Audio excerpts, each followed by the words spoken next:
Good morning traders. இந்த ஆடியோவில் நம்ம பார்க்க போகிறது நாளை மண்டே நிஃப்டி 50 அண்ட் சென்செக்ஸ் அதோட இன்ட்ராடே லெவல் எப்படி இருக்கும், ஒருவேளை மார்க்கெட்டு டவுனில் ஓப்பன் பண்ணால் அதோட சப்போர்ட் எதுவாக இருக்கும், ஒருவேளை ஒரு கேப் அப் வந்தால் அதோட ரெசிஸ்டண்ட் எப்படி இருக்குன்றதை பார்க்கலாம். அதுக்கு முன்னாடி லாஸ்ட்டு ஃப்ரைடே நடந்த யூஎஸ் ட்ரேட் மார்க்கெட்டை பார்க்கும்போது டவ் ஜோன்ஸு ஒரு 1.25% இறங்கியிருக்கான், எஸ்எம்பி 1.5% இறங்கியிருக்கான், நாஸ்டாக் டெக்கு 2.25% கிட்டே இறங்கியிருக்கான். ஸோ ஒரே ரத்த கலரியாக தான் இருக்குது. அவங்களால எந்த அளவுக்கு இறங்க முடியுமோ அந்த அளவுக்கு இறங்கி தான் இருக்காங்க. ஏன்னா அவங்க எல்லாமே ஆல் டைம் ஹையில் இருக்கிறானுங்க. அவங்க இந்த இறக்கம்லாம் ஒரு சாதாரண விஷயம். ஆல் டைம்லேருந்து ஒரு ப்ராஃபிட் புக்கிங் வரும்போது ஆல் டைம் போனாவே அது ப்ராஃபிட் புக்கிங்கில் தானே வரும். அதுதான் அங்கே நடக்குது. ஆனால் நம்ம கதையே வேறு. நம்ம ஆல்ரெடி டவுனில் இருக்கோம். எல்லா மார்க்கெட்டுமே ஆல் டைம் ஹைலேருந்து ப்ராஃபிட் புக்கிங்கில் இறங்குது. ஆனால் நம்மளது ஆல்ரெடி இறங்கிட்டு தான் இருக்குது. இப்போ அவங்கள்தான் கூட சேர்ந்து இறங்கும் போது நம்ம இண்டெக்ஸ் எப்படி இறங்குன்றது நம்ம சொல்லவே வேணாம். இன்னும் இறங்க தான் செய்வான் நாளைக்கு. அதுக்கு முன்னாடி நம்ம கிஃப்ட் நிஃப்டியை பார்த்தோன்னு வச்சுங்க, அதில் ஒரு சந்தோஷமான நியூஸும் இருக்குது. அவன் 71 பாயிண்ட்டு ப்ளஸில் தான் ட்ரேட் ஆகிட்டு இருக்கான். நம்ம கிஃப்ட் நிஃப்டி 24,572 முடிஞ்சுது ஃப்ரைடே. ஆனால் கிஃப்ட் நிஃப்டி 24,670 கிட்டே இருக்கான். ஒரு 71 பாயிண்ட்டு ப்ளஸில் இருக்குது, ட்ரேட் ஆகிட்டுருக்கு. அது ஒரு வேளை நாளைக்கு ஏஷியன் மார்க்கெட் ஓப்பன் ஆகும்போது அந்த 71 பாயிண்ட் எரேஸ் ஆகும்னு நான் நினைக்கிறேன். அப்படியும் இருக்க வாய்ப்பு இருக்குது. பட் ஏடிஆர் ப்ரைஸ் லிஸ்ட்டை போய் நான் செக் பண்ணி பார்த்தா அதில் ரிலையன்ஸும் ஹெச்டிஎஃப்சியும் ப்ளஸில் முடிஞ்சிருக்கான். ஸோ மிகப்பெரிய 2 ஷேரு அவனுங்க 2 பேர் ப்ளஸில் முடிஞ்சதுனால ஒருவேளை நாளைக்கு கிஃப்ட் நிஃப்டி மேபி ஒரு பாசிட்டிவ் சைடில் கூட ஓப்பன் ஆகலாம். அது கன்ஃபார்மாக தெரியாது. எப்படி இருந்தாலும் நாளைக்கு 9 மணிக்கு தெரிஞ்சிடும். 9லேருந்து 9:10க்குள்ளே நிஃப்டி 50 கேப் டவுனா கேப் அப்பான்னு. சரி நேர்களே, சப்போஸ் ஒரு 70 பாயிண்ட்டு 100 பாயிண்டெல்லாம் நிஃப்டி 50 டவுனில் ஆச்சுன்னா, கேப் டவுன் ஆச்சுன்னா, அதுக்கு ஃபஸ்ட்டு சப்போர்ட்டாக எது இருக்கும் அப்படின்னு பார்த்தீங்கன்னா 24,464. 24,464 இந்த சப்போர்ட்டு இங்கேருந்தே அது பவுன்ஸ் ஆகிறதுக்கு தான் வாய்ப்பு இருக்குது.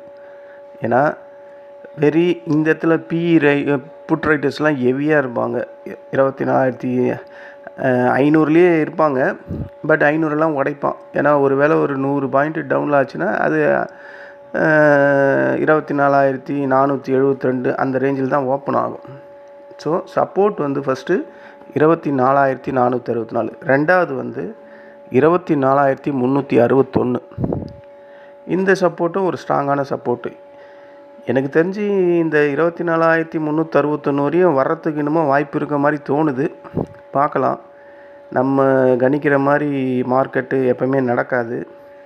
ஆனால் அந்த சப்போர்ட் ரெசிஸ்டண்ட்டை தொட்டுட்டானா ஒரு ரீபவுண்ட் ஆகிறதுக்கான வாய்ப்பு இருக்குது. நமக்கான ஆப்பர்ச்சுனிட்டி எங்கே இருக்கோ நம்ம அங்கே தான் அதுக்காக உக்காந்துக்கிட்டு இருக்கணும். கொக்கு மாதிரி காத்துக்கிட்டே இருக்கணும்.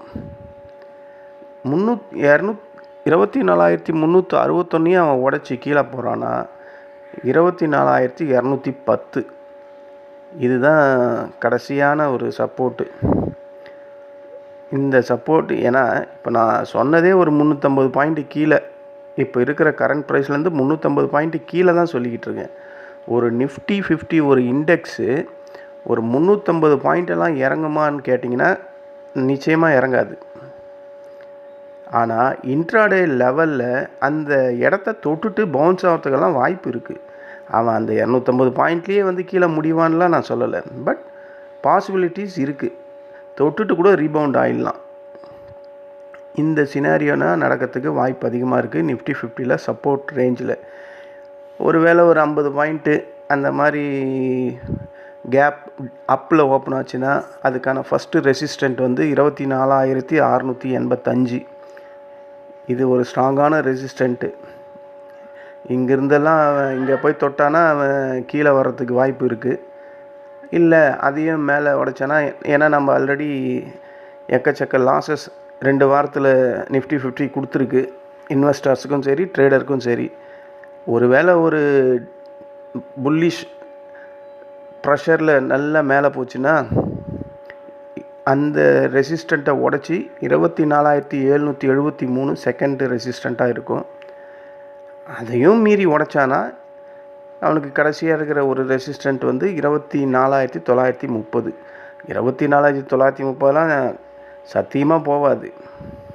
24,723 அது வரையும் போகிறதுக்கான வாய்ப்பு தான் இருக்குது.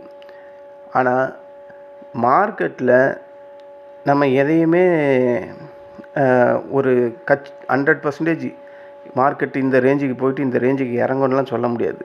நம்ம ப்ரிடிக்ஷன் பண்ணுறது ஒரு இண்டெக்ஸ்ன்னு எடுத்தால் இப்போ நான் சொன்ன இந்த ரேஞ்சு 24,930 அது இப்போ இருக்க கரண்ட் ப்ரைஸ்லேருந்து ஒரு 160 பாயிண்ட்டு அதிகம், 360 பாயிண்ட் அதிகம். ஆனால் நிஃப்டி 50 360 பாயிண்டெல்லாம் கெயினில் முடிவான்னா எப்போ முடியும்?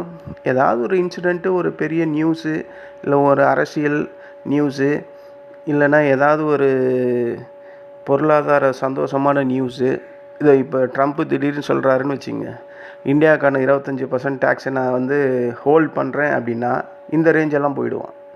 ஸோ இந்த மாதிரி ஒரு எதிர்பார்க்க முடியாத ஒரு சந்தோஷமான நியூஸ் வரும்போது மார்க்கெட் குதூகலமாகி மேலே போகும். அந்த மாதிரி ஒரு சுச்சுவேஷனில் தான் இந்த 24,930 போகும்.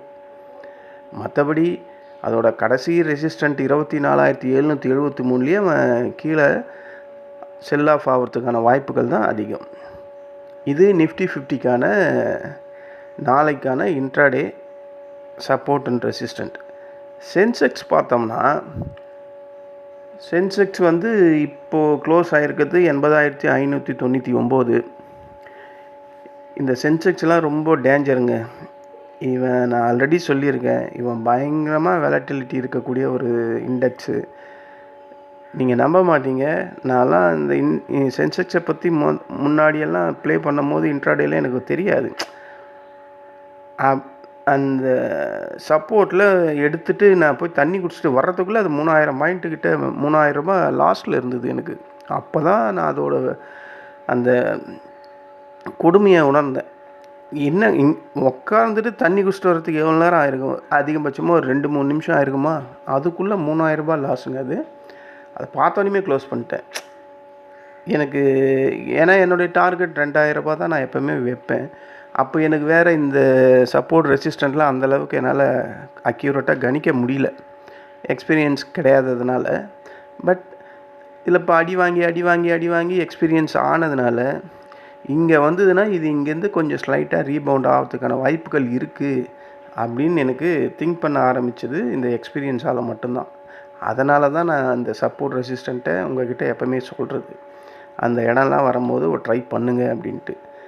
இதுக்கான ஃபஸ்ட்டு சப்போர்ட், ஒரு வேளை நிஃப்டி 50 வந்து கேப் டவுன் ஆகுதுன்னா சென்செக்ஸும் கேப் டவுன் தான் ஆகும். இவன் ஒரு 30-40 பாயிண்ட்டு டவுன் ஆகிறான்னா சென்செக்ஸ்லாம் ஒரு 200 பாயிண்ட்டுக்கிட்ட டவுன் ஆகும். அப்படி டவுன் ஆச்சுன்னா அதுக்கான ஃபஸ்ட்டு சப்போர்ட்டு 80,343. இது ஒரு நல்ல சப்போர்ட்.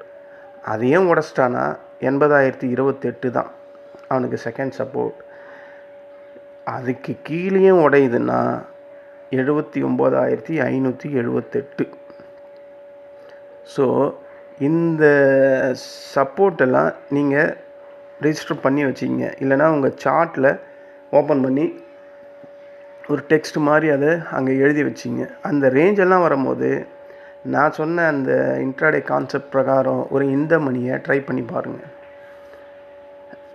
கண்டிப்பாக உங்களுக்கு அது ப்ராஃபிட்டபுளாக தான் முடியும். அர்ஜென்ட் பட்டு க்ளோஸ் பண்ணுறாதீங்க. அதுக்குன்னு உங்களோட லெவல் என்னவோ, ஒரு நாளைக்கு என்னால் இவ்வளோ டைஜஸ்ட் பண்ண முடியும் லாஸாக இருந்தால் அந்த லாஸை அங்கே ஃபிக்ஸ் பண்ணிங்க, ஸ்டாப் லாஸாக. அதுதான் அங்கே ரொம்ப இம்பார்ட்டண்ட். ஏன்னா அவன் கொடூரமாக இறங்கிட்டு சல்லுன்னு திரும்பிடுவான். சென்செக்ஸோட இதுவே அந்த ஒரு கொடூரமான ஆக்ஷன் தான் அதிகமாக இருக்கும். அதே மாதிரி இதுக்கு ஒரு வேளை கேப் அப்பில் ஓப்பன் ஆகுதுன்னு வச்சுங்க நாளைக்கு சென்செக்ஸு, அது வந்து ஃபஸ்ட்டு ரெசிஸ்டண்ட்டாக 81,006.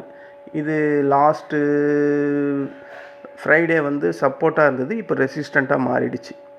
இந்த ரெசிஸ்டண்ட்டையும் அவன் உடைச்சானா 81,273.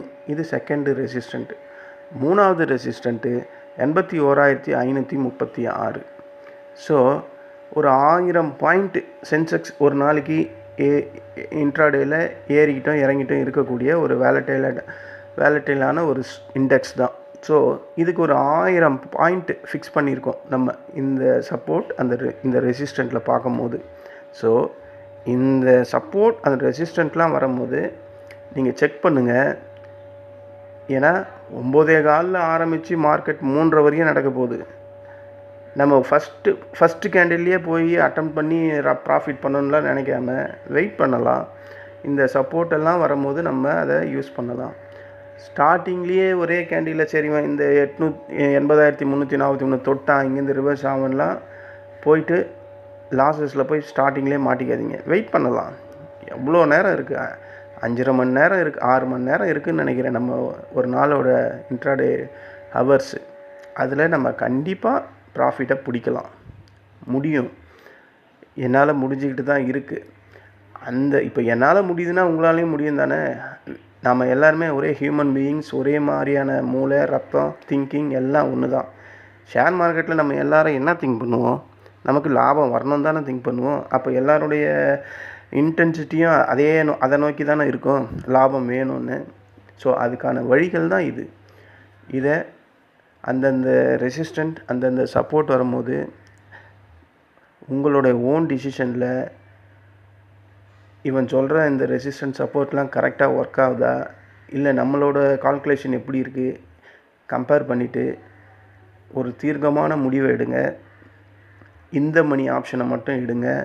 அதுதான் உங்களுக்கான வரக்கூடிய ஒரு நல்ல ஆப்ஷன். அதனால் இந்த மெத்தடை ஃபாலோ பண்ணுங்கள். நாளைக்கு உங்களுக்கு லாபகரமாக அமைய என்னுடைய மனமார நல்வாழ்த்துக்கள். நாளைக்கு நம்ம இன்ட்ராடே லெவலில் மண்டே இன்ட்ராடே செஷனில் நம்ம பார்க்கலாம். இந்த நிஃப்டி 50யும் இந்த சென்செக்ஸும் எப்படி ஒர்க் அவுட் ஆகுது நம்ம சப்போர்ட் அண்டு ரெசிஸ்டன்ட் லெவலில் அப்படின்றத பார்க்கலாம் மக்களே. நன்றி, வணக்கம். எனக்கு ஒரு சின்ன உதவியும் பண்ணணும். என்னுடைய இந்த யூடியூப் சேனலை உங்கள் ஃப்ரெண்ட்ஸ் அண்ட் சர்க்கிளுக்கு கொஞ்சம் ஷேர் பண்ணுங்கள். அவங்கள சப்ஸ்கிரைப் பண்ண சொல்லுங்கள். இதுதான் நான் உங்கள்கிட்ட கேட்டுக்கிறேன். முடிஞ்ச அளவுக்கு கொஞ்சம் சப்போர்ட் பண்ணுங்கள். நன்றி, வணக்கம்.